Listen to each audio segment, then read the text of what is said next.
Stablecoins, like just while we're on it, what do you think of these things? I mean, they weren't around when I had the conversations in 13 and 15 and 17 and 19. And Sure. And when I saw them, I was like, wow. I got my mom on a hot wallet. She's 78 years old. She lives in San Diego, California. And I sent her some Ethereum. Jordan, I sent her some Chainlink because she gave birth to me, And then I sent her some stablecoin and she said, wow, it's like $1. I said, yeah, Mom, it's a lot like $1. And she was like, that's amazing. One of my students raised her hand the other day, Jordan, on the call, and he said, Brian, I bought some Ethereum, I bought some Bitcoin, I bought some, USDC. I'm making money on the Bitcoin, making money on my Ethereum, but the USDC, it just doesn't move. What's going on here? And so everybody laughed, but it was interesting to highlight how useful something stable can be. What do you think the future are of stable coins? And will the government end up grabbing one? Well, I think stable coins are a necessity in this world because it's, but interestingly enough, they're stable but pegged to the dollar. I mean, so as stable as the dollar is, they're pegged to that, right? I first noticed the utility of stable coins when I was traveling in Argentina. My wife's Argentinian. It's impossible to do business there in their own currency because of inflation and there's different prices for the currency. It's all manipulated by the government to the point where it makes it unusable. And you can't send people dollars there because the government clips 30% of it. So everyone's using stable coins and it's incredibly effective. It's instant. It's amazing. And I was like, wow, this stuff really, really has an incredible use case.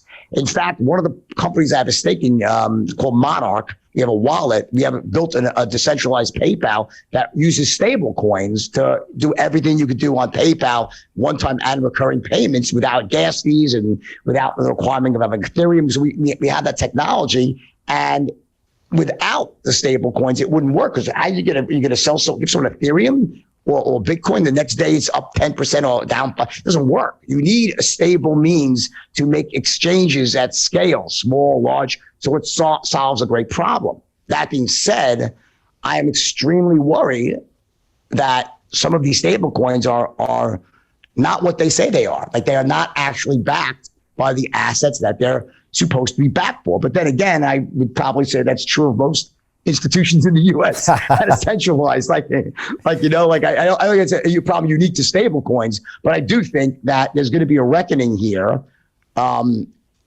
And I always hated Tether. I thought Tether was a complete scam, and I believe it was. I believe there was a time back in 2017 when it was so fucked up, Tether. I think it was completely off the rails.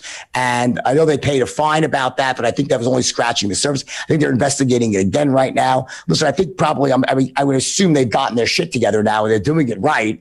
I don't think I think they're probably using assets that are not quite liquid as they're supposed to be to say that they represent $1. But I think it's hopefully good enough that it's not going to be a crash where, they have 50 cents on the dollar. Sorry, guys. It's not really stable, right?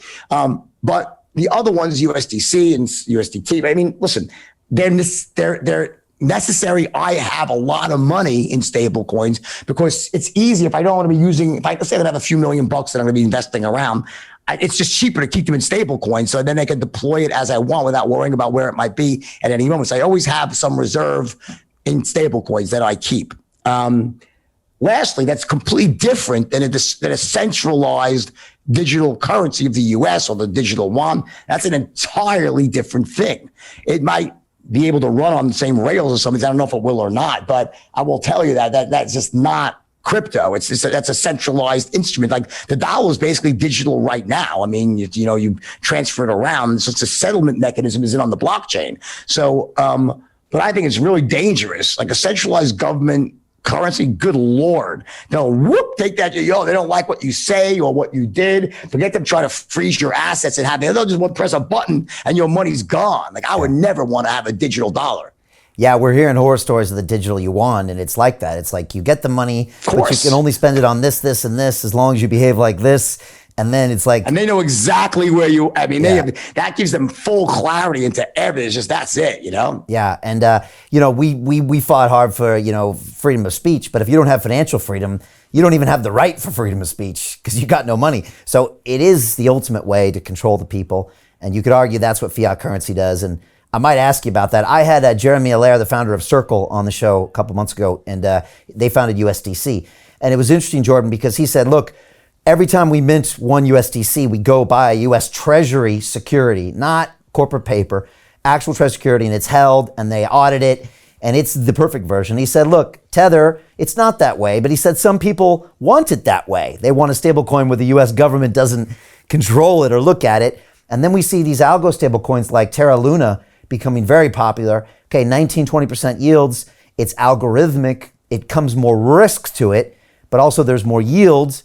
Even Jeremy said, look, there is a place for algorithmic stable coins, but understand it's not what we do, which is basically to hold the treasury in reserve. Like OHM, so let's get into more the DeFi. Yeah. Like, listen, if a friend of mine gives me a tip, I'll put $100,000 into almost anything a friend tells me to put it into, like without any research at all, because that's my the flyer money, right? So I lose a lot like that, but I learn and then sometimes I make a fortune on those investments by because I have a very good network. But on the tip of a friend who I trusted, I put money into something called OHM, which you probably invested in yourself, I would guess. I know it. But then another one called Klima, where I literally put $150,000 and it went from $2,000 to $12, right? Like the biggest scam rug pull joke ever, right?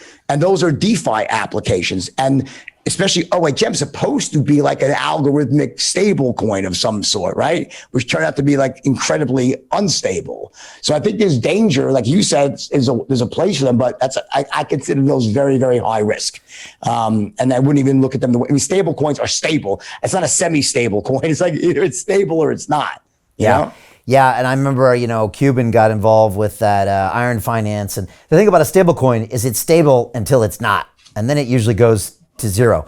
And I always tell my students, just because it says USDC or T, it doesn't mean it's a US dollar. If you have a dollar in your bank account, it's got an FDIC guarantee, right, from the federal government. That's very different than having USDT. Yeah, exactly. I'll give you another example. There's another application out there called Titano. I don't know if you've heard of it. No, I haven't actually. So it's another one of these flyers I took, right? Except this one, I actually made like 10 times my money on it. It's still going. But again, you never know you just never know when it's at any moment. So you got to go into those things. Like if you put money into those applications, you have to be prepared to lose every single dollar that you put in. You have to be prepared. That's my philosophy.